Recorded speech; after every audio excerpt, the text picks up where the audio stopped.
عبادت اور علم کے اندر اگر غور کیا جائے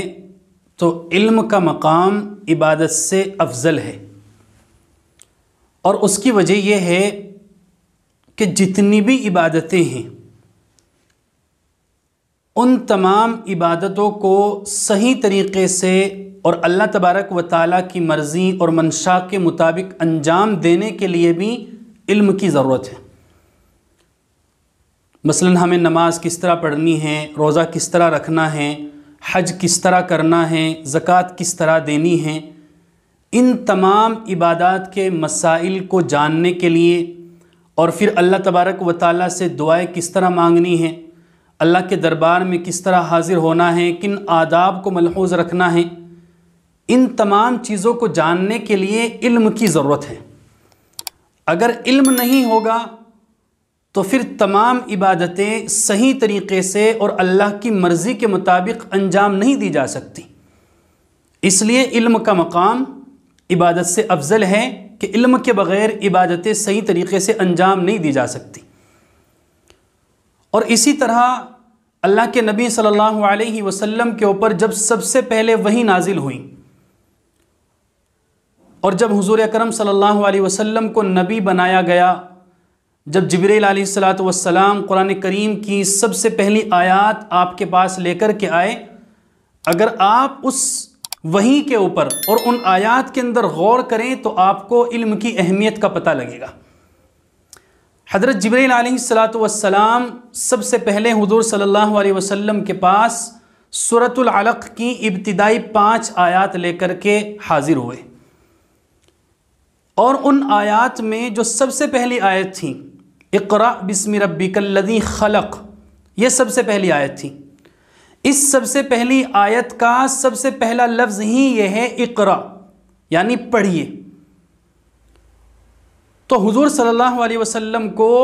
یعنی سب سے پہلے وحی نازل ہونے والی سب سے پہلی آیت کا سب سے پہلا ورڈ ہی یہ ہے کہ آپ پڑھیے، یعنی سب سے پہلے آپ کو پڑھنے کا حکم دیا جا رہا ہے۔ اور اسی طرح اس وحی کے اندر جو چوتھی آیت ہے الذی علم بالقلم، کہ اللہ وہ ذات ہے کہ جس نے قلم کے ذریعے سے تعلیم دی۔ تو اس وحی سے ہمیں پتہ لگتا ہے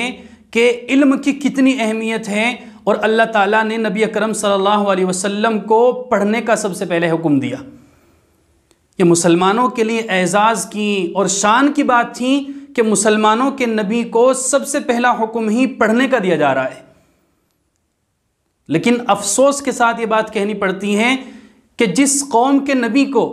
سب سے پہلا حکم ہی پڑھنے کا دیا گیا، آج وہی قوم پوری دنیا کے اندر سب سے زیادہ جاہل اور سب سے زیادہ ان پڑھ ہے۔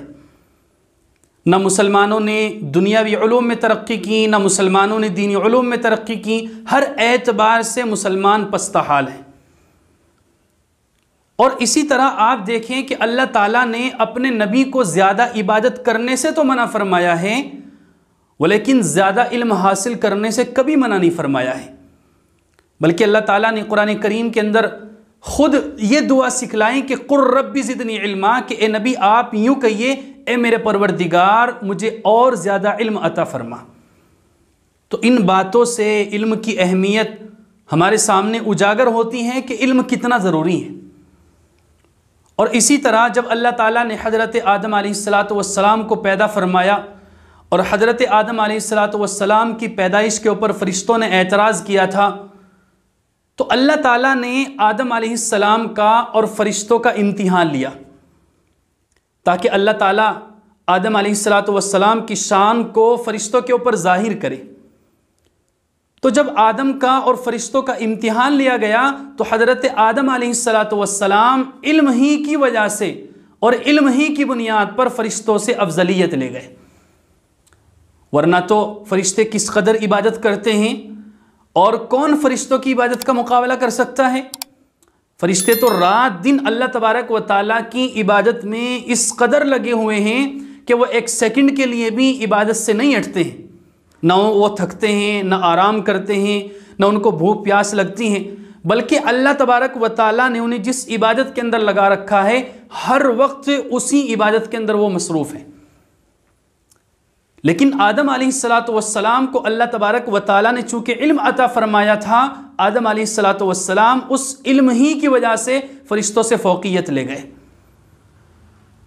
اور آدم علیہ السلام کو علم ہی کی بنیاد پر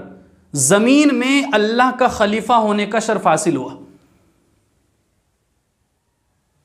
اگر خلیفہ بننے کا معیار عبادت ہوتی تو پھر فرشتے اس کے سب سے زیادہ مستحق ہوتے، اور فرشتوں نے یہی بات کہی تھی اللہ تبارک و تعالیٰ سے کہ ہم آپ کی بہت زیادہ تسبیح و تقدیس کرنے والے ہیں۔ لیکن آدم علیہ السلام کو خلافت کا شرف حاصل ہوا، اور وہ اس وجہ سے کہ اللہ تبارک و تعالیٰ نے انہیں علم عطا فرمایا تھا۔ علم کی بنیاد پر زمین میں اللہ کا خلیفہ ہونے کا شرف حاصل ہوا حضرت آدم علیہ السلام کو۔ تو اس لیے مسلمانوں، اگر آج زمین کے اندر تم دوبارہ یہ چاہتے ہو کہ تم زمین کے وارث بنو، زمین میں تمہاری خلافت بنے، اور تم زمین میں خلیفہ بننا چاہتے ہو اور اللہ تبارک و تعالیٰ کی خلافت کا حق ادا کرنا چاہتے ہو، تو ضروری ہے مسلمانوں کے لیے کہ مسلمان علم حاصل کرے۔ علم کے بغیر زمین میں اللہ تبارک و تعالیٰ کی خلافت کا حق ادا نہیں ہو سکتا ہے، اور دنیا میں اگر مسلمان اپنا وجود باقی رکھنا چاہتے ہیں تو اس کے لیے بھی علم کی ضرورت ہے۔ علم کے بغیر مسلمان دنیا میں اپنا وجود باقی نہیں رکھ سکتے ہیں، کیونکہ جب علم ہوگا، علم کی بنیاد پر اور علم کی وجہ سے وہ دوسرے تمام وسائل اور وہ دوسرے تمام اسباب ہمارے لیے مہیا ہو جائیں گے کہ جو خلافت کے لیے، سلطنت کے لیے یا حکومت کے لیے ضروری ہیں۔ لیکن اگر علم نہیں ہوگا تو پھر علم کے بغیر زمین میں مسلمان خلافت حاصل نہیں کر سکتے۔